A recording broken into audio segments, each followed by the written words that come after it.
ಥರ ಊಟ ಇದ್ಬಿಟ್ರೆ ಹೊಟ್ಟೆಗೂ ತೃಪ್ತಿ ಆಗುತ್ತೆ, ಹಾಗೆ ಆರೋಗ್ಯನೂ ಸಹ ಚೆನ್ನಾಗಿರುತ್ತೆ.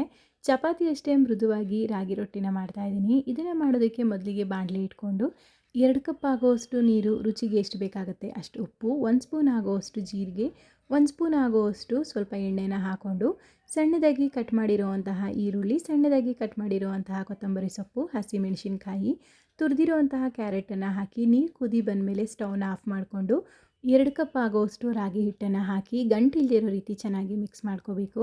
2 ಕಪ್ ನೀರಿಗೆ 2 ಕಪ್ ಆಗೋವಷ್ಟು ರಾಗಿ ಹಿಟ್ಟಿನ ಹದ ಕರೆಕ್ಟಾಗಿರುತ್ತೆ.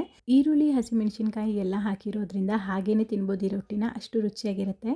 ಹಿಟ್ಟನ್ನು ಚೆನ್ನಾಗಿ ಕಲಿಸ್ಕೊಂಡ್ಮೇಲೆ ಉಂಡೆಗಳಾಗಿ ಮಾಡಿಕೊಂಡು ಕೈಗೆ ಸ್ವಲ್ಪ ಎಣ್ಣೆನ ಹಚ್ಕೊಂಡು ಈ ರೀತಿ ಪರ್ಮನೆಂಟ್ ಹೋಳಿಗೆ ಶೀಟ್ ಮೇಲೆ ನಮ್ಗೆ ಎಷ್ಟು ತೆಳುವಾಗಬೇಕು ಅಷ್ಟು ತೆಳುವಾಗಿ ಲಟ್ಟಿಸ್ಕೋಬೋದು.